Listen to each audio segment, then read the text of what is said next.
हिजो जुन भिड हामीले एयरपोर्टमा देख्यौँ, राजा फिर्ता गरौँ, राजा आऊ देश बचाऊ भनेर, त्यो हेरेपछि हामीले के बुझ्नुपर्छ भन्दाखेरि हामीलाई त्यो भिडलाई पनि राजा कसैलाई पनि चाहिएको छैन होला, 1-2जना 10-15जनालाई राजा चाहिएको होला, तर त्यो भिड किन छ भन्दाखेरि उहाँहरूले केही अप्सन देख्नु भएन।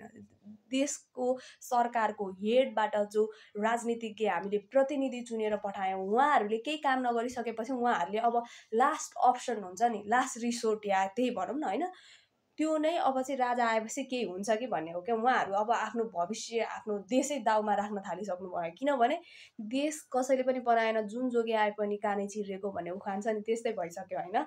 सो अनि सरकारको हेड मान्छेहरू त्यो हेरेर के भन्नुहुन्छ, देश के भइरहेछ, के भइरहेको, के बिग्रियो र तिमी बनाउन आउनु पर्यो भनेर राजाले क्वेसन मार्क गरिराख्नु भएको छ। तर आफूलाई क्वेसन मार्क गर्नु न, यो सिचुएसन किन आयो देशमा, अहिले किन यस्तो उथलपुथल भइरहेछ, किन जनताहरू रोडमा आइरहेछन्, जनताहरू किन आवाज उठाइरहेछन् भन्दाखेरि तपाईँले केही गर्न सक्नु भएन जनताहरूको लागि। के भइरहेछ भनेर हेर्नलाई जसले यो अभिव्यक्ति दिनुभएको थियो, उहाँले एकचोटि आफै बस्ने ठाउँ बालकोटबाट बाहिर निस्केर हनुमन्ती खोला हेर्नुभयो भने पनि उहाँले थाहा पाउनुहुन्छ कि देश के भइसक्यो, फोहोर भइसक्यो। देशमा कति फोहोर छ, फोहोर राजनीतिज्ञ, फोहोर खोला, फोहोर वातावरण।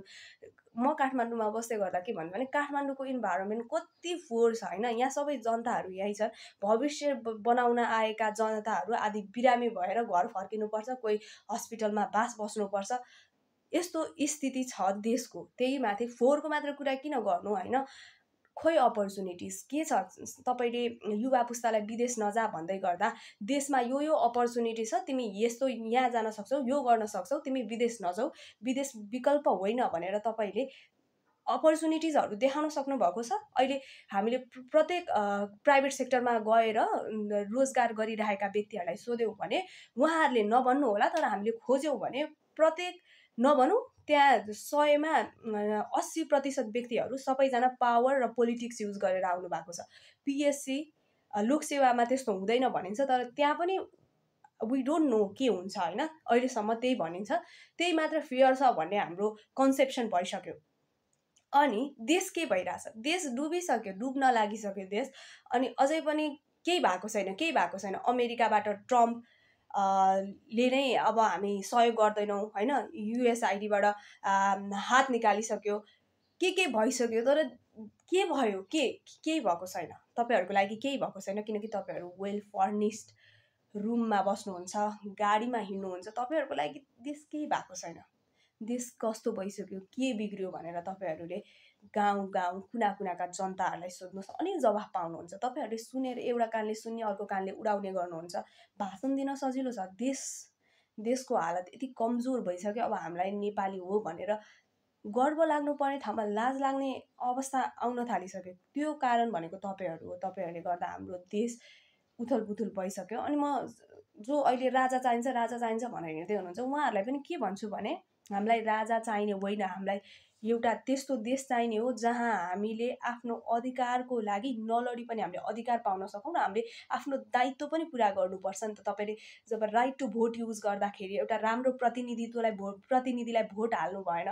कतिजनाले मासु भातमा आफ्नो भोटको दुरुपयोग गर्नुभयो, कसैले बाइकमा पेट्रोल हालेको भरमा, कसैले कान भरेको भरमा। सो को आफ्नो लागि राम्रो हुन्छ भनेर तपाईँले आफूले छुट्याउन सक्ने उमेर तपाईँको हुन्छ कि भोट हाल्ने बेला। सो तपाईँले भोट हाल्ने बेलामा गलत मान्छेलाई भोट हाल्ने, अनि अहिले आएर राजा आइज भनेर हुन्छ। राजा आइज होइन, देशमा नामको मात्र प्रजातन्त्र नहोस्, कामले पनि प्रजातन्त्र देख्न सकियोस् भन्ने खालको नारा लिएर उभिनुहोस् न। तपाईँ किन देशमा राजा फर्काउँ भन्नुहुन्छ? तपाईँ राजाको शासनमा बाँच्न चाहनुहुन्छ? राजतन्त्र र प्रजातन्त्रमा तपाईँले यति फरक त छुट्याउनुहोस् न। राजतन्त्र भनेपछि कि त्यहाँ राजाको शासन हुन्छ क्या। प्रजातन्त्र भनेको तपाईँले आफ्नो लागि बोल्न सक्नुहुन्छ, आफ्नो लागि प्रतिनिधि चुज गर्न सक्नुहुन्छ, आफ्नो अधिकार छ, तपाईँलाई संविधानले दिएको छ, तपाईँसँग कति धेरै राइट छ, कति धेरै लस तपाईँहरूको लागि बनाएको छ। प्रजातन्त्र आइकन कति धेरै परिवर्तन भएको छ, त्यो कुरा पनि हेर्नुहोस् क्या।